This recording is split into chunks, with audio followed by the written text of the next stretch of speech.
ದ್ವಾರಕೆಯಲ್ಲಿ ಒಮ್ಮೆ ಕೃಷ್ಣನ ವಾಹನವಾಗಿದ್ದಂತಹ ಗರುಡನಿಗೆ, ಆಯುಧವಾಗಿದ್ದಂತಹ ಸುದರ್ಶನ ಚಕ್ರಕ್ಕೆ ಹಾಗೂ ಕೃಷ್ಣನ ಪ್ರಿಯ ಪತ್ನಿಯಾಗಿದ್ದಂತಹ ಸತ್ಯಭಾಮೆಗೆ ಒಂದು ಬಗೆಯ ಗರ್ವ ಮೂಡುತ್ತದೆ. ಅಹಂಕಾರ ಎಂಥವರನ್ನು ಬಿಡುವುದಿಲ್ಲ ಎಂಬುದಕ್ಕೆ ಇದೊಂದು ಸಾಕ್ಷಿ. ಗರುಡನಿಗೆ ಇಡೀ ಪ್ರಪಂಚದಲ್ಲಿ ನನಗಿಂತ ವೇಗವಾಗಿ ಒಂದು ಸ್ಥಳದಿಂದ ಮತ್ತೊಂದು ಸ್ಥಳಕ್ಕೆ ಹೋಗುವವರು ಯಾರೂ ಇಲ್ಲ.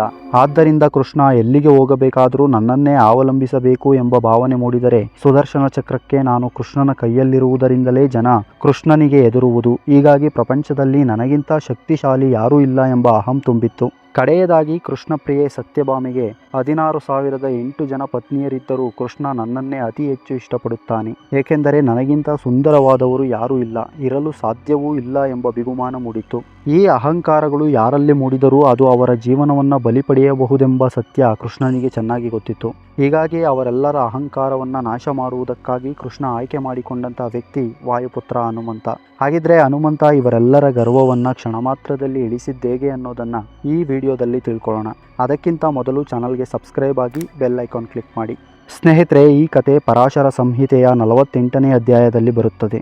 ಕೃಷ್ಣ ಗರುಡ, ಸುದರ್ಶನ ಚಕ್ರ ಮತ್ತು ಸತ್ಯಭಾಮೆಯಲ್ಲಿ ಮೂಡಿದ್ದಂಥ ಅಹಂಕಾರವನ್ನು ಕಂಡು ನಸುನಕ್ಕು ಗರುಡನನ್ನು ಕರೆದ. ಗರುಡನಿಗೆ ತಕ್ಷಣ ಗಂಧಮಾದನ ಪರ್ವತಕ್ಕೆ ಹೋಗು, ಅಲ್ಲಿ ಹನುಮಂತ ಇರುತ್ತಾನೆ. ರಾಮ ನಿಮ್ಮನ್ನು ಬರ ಹೇಳಿದ್ದಾರೆ ಎಂದು ಹೇಳಿ ಆತನನ್ನು ಕರೆದುಕೊಂಡು ಬಾ ಎಂದು ಹೇಳುತ್ತಾನೆ. ನಂತರ ಸುದರ್ಶನ ಚಕ್ರಕ್ಕೆ, ಈ ದಿನ ಬಾಗಲಿನಲ್ಲೇ ಕಾವಲಿನಲ್ಲಿರು, ಒಳಗೆ ಯಾರನ್ನೂ ಬಿಡಬೇಡ ಎಂದು ಹೇಳಿ ಅರಮನೆಯ ಒಳಗೆ ಹೋಗುತ್ತಾನೆ. ನಂತರ ಒಳಗೆ ಹೋಗಿ ಕೃಷ್ಣ ರಾಮನ ರೂಪವನ್ನು ಧರಿಸಿ ಸತ್ಯಭಾಮೆಗೆ ಸೀತೆಯ ರೂಪವನ್ನು ಧರಿಸಲು ಹೇಳಿ ಹೊರಬರುತ್ತಾನೆ. ಆದರೆ ಸತ್ಯಭಾಮೆ ಸೀತೆಯ ರೂಪವನ್ನು ಧರಿಸುವುದಿಲ್ಲ. ಇತ್ತ ಗರುಡ ಹನುಮಂತನ ಬಳಿಗೆ ಬಂದು, ರಾಮನು ನಿಮ್ಮನ್ನು ದ್ವಾರಕೆಗೆ ಕರೆದುಕೊಂಡು ಬರಲು ಹೇಳಿದ್ದಾರೆ ಎಂದು ತಿಳಿಸುತ್ತಾನೆ. ಹನುಮಂತ, ನಾನೀಗ ರಾಮನ ಜಪದಲ್ಲಿ ಇದ್ದೇನೆ, ನೀನು ಹೋಗಿರು, ನಾನು ಬರುತ್ತೇನೆ ಎಂದನು. ಆಗ ಗರುಡ, ಹನುಮಂತ, ನಿಮಗೀಗ ವಯಸ್ಸಾಗಿದೆ, ದ್ವಾರಕೆ ಇಲ್ಲಿಂದ ಬಹುದೂರದ ಪ್ರಯಾಣ, ನೀವು ಬರುವುದು ತಡವಾಗಬಹುದು. ಹೀಗಾಗಿ ನನ್ನ ಮೇಲೆ ಕುಳಿತುಕೊಳ್ಳಿ, ಪ್ರಪಂಚದಲ್ಲಿ ಅತಿ ವೇಗವಾಗಿ ಚಲಿಸಬಲ್ಲವನು ನಾನು, ಆದಷ್ಟು ಬೇಗ ನಿಮ್ಮನ್ನು ಕರೆದೊಯ್ಯುತ್ತೇನೆ ಎಂದನು. ಇದನ್ನು ಕೇಳಿ ಹನುಮಂತ ನಸುನಕ್ಕು, ನಿನ್ನ ಕರುಣೆಗೆ ನಾನು ಕೃತಜ್ಞನಾಗಿದ್ದೇನೆ, ಆದರೆ ಚಿಂತೆ ಬೇಡ, ನೀನು ಹೋಗಿರು, ನಾನು ಬರುತ್ತೇನೆ ಎಂದು ಹೇಳಿದ್ದರಿಂದ ಗರುಡ ತನ್ನ ಸಂಪೂರ್ಣ ವೇಗವನ್ನು ಬಳಸಿ ದ್ವಾರಕೆಗೆ ಬಂದ.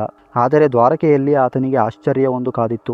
ಅಷ್ಟು ವೇಗವನ್ನು ಬಳಸಿದರೂ ಸಹ ಆತನಿಗಿಂತಲೂ ಮೊದಲೇ ವಾಯುಪುತ್ರ ಹನುಮಂತ ದ್ವಾರಕೆಯನ್ನು ತಲುಪಿದ್ದ. ಈ ಮೂಲಕ ಗರುಡ ತನಗಿಂತಲೂ ವೇಗವಾಗಿ ಚಲಿಸಬಲ್ಲವರು ಇದ್ದಾರೆ ಎಂಬುದನ್ನು ತಿಳಿದುಕೊಂಡ. ಇನ್ನು ಅರಮನೆ ಪ್ರವೇಶಿಸಿದ ಹನುಮಂತ ರಾಮನ ರೂಪದಲ್ಲಿದ್ದಂತಹ ಕೃಷ್ಣನನ್ನು ಕಂಡು ಸಂತಸಗೊಂಡ. ಆದರೆ ಸೀತಾಮಾತೆಯನ್ನು ಕಾಣದೆ ಕೃಷ್ಣನ ಬಳಿ ಸೀತಾಮಾತೆ ಎಲ್ಲಿದ್ದಾರೆ ಎಂದು ಪ್ರಶ್ನಿಸಿದಾಗ ಕೃಷ್ಣ ಒಂದು ಕೋಣೆಯ ಕಡೆ ಕೈ ತೋರಿಸಿದ. ಅಲ್ಲಿ ಸತ್ಯಭಾಮೆ ಸಿಂಗಾರಗೊಂಡು ಕನ್ನಡಿಯ ಮುಂದೆ ತನ್ನ ಸೌಂದರ್ಯವನ್ನು ಪ್ರಶಂಸಿಸಿಕೊಳ್ಳುತ್ತಿದ್ದಳು. ಆಕೆಯನ್ನು ಕಂಡಂತ ಹನುಮಂತ, ದಾಸಿ, ಸೀತಾಮಾತೆ ಎಲ್ಲಿದ್ದಾರೆ ಎಂದು ಕೇಳುತ್ತಾನೆ. ಇದರಿಂದ ಅತಿ ರೂಪವತಿ ತಾನೇ ಎಂಬ ಗರ್ವವನ್ನು ತುಂಬಿದ್ದಂತಹ ಸತ್ಯಭಾಮೆಗೆ ತಾನು ಸೀತೆಗೆ ಸರಿಸಮಾನಳಲ್ಲ ಎಂಬುದು ಅರ್ಥವಾಗುತ್ತದೆ. ಸೀತೆಯನ್ನು ಕಾಣದೆ ಹನುಮಂತ ಹಿಂತಿರುಗುತ್ತಾನೆ. ಆಗ ಕೃಷ್ಣ, ಹನುಮಂತ, ನಿನ್ನನ್ನು ಹೊರಗೆ ಯಾರು ತಡೆಯಲಿಲ್ಲವೇ ಎಂದು ಕೇಳುತ್ತಾನೆ. ತಕ್ಷಣ ಹನುಮಂತ ತನ್ನ ಬಾಯೊಳಗಿದ್ದ ಸುದರ್ಶನ ಚಕ್ರವನ್ನು ತೆಗೆದು, ಪ್ರಭು, ಈತ ಅರಮನೆಯ ಒಳಗೆ ಬಿಡಲು ನಿರಾಕರಿಸಿದ. ಆದರೆ ಈತನೊಡನೆ ಯುದ್ಧ ಮಾಡುತ್ತಾ ಕುಳಿತರೆ ನಿಮ್ಮ ದರ್ಶನಕ್ಕೆ ತಡವಾಗಬಹುದು ಎಂಬ ಕಾರಣಕ್ಕಾಗಿ ಆ ಚಕ್ರವನ್ನು ನನ್ನ ಬಾಯೊಳಗೆ ಇಟ್ಟುಕೊಂಡಿದ್ದೇನೆ ಎಂದು ಹೇಳಿದ. ಆಗ ಕೃಷ್ಣ ಮೂವರನ್ನು ಕರೆದು ರಾಮರೂಪವನ್ನು ತ್ಯಜಿಸಿ ಕೃಷ್ಣನಾಗಿ ಹನುಮಂತನಿಗೆ ನಡೆದ ಎಲ್ಲ ವಿಚಾರಗಳನ್ನು ತಿಳಿಸಿದ. ಇದರ ಮೂಲಕ ಅತ್ಯಂತ ಶಕ್ತಿಶಾಲಿ ಎಂದುಕೊಂಡಿದ್ದಂತಹ ಸುದರ್ಶನ ತನ್ನ ತಪ್ಪಿನ ಅರಿವಾಗಿ ತಲೆ ತಗ್ಗಿಸಿತು. ಈ ಕತೆ ಪ್ರಪಂಚದಲ್ಲಿ ಸರ್ವಶ್ರೇಷ್ಠವೆಂಬುದು ಯಾವುದೂ ಇಲ್ಲ. ಹೀಗಾಗಿ ಅತಿ ಗರ್ವವನ್ನು ಪಡೆದೇ ಅತಿಯಾಗಿ ಹಿಗ್ಗದೆ ನಿಯಂತ್ರಣದಲ್ಲಿರಬೇಕು ಎಂಬುದನ್ನು ಕಲಿಸುತ್ತದೆ. ಇದರ ಬಗ್ಗೆ ನಿಮ್ಮ ಅಭಿಪ್ರಾಯಗಳನ್ನು ಕಮೆಂಟ್ನಲ್ಲಿ ಹಂಚಿಕೊಳ್ಳಬಹುದು. ಹಾಗೆ ವಿಡಿಯೋಗೊಂದು ಲೈಕ್ ನೀಡಿ. ನಮ್ಮ ಚಾನಲ್ಗೆ ಇನ್ನೂ ಸಬ್ಸ್ಕ್ರೈಬ್ ಆಗಿಲ್ಲ ಅಂದರೆ ಈಗಲಾದರೂ ಸಬ್ಸ್ಕ್ರೈಬ್ ಆಗಿ. ಮುಂದಿನ ವಿಡಿಯೋದಲ್ಲಿ ಭೇಟಿಯಾಗೋಣ.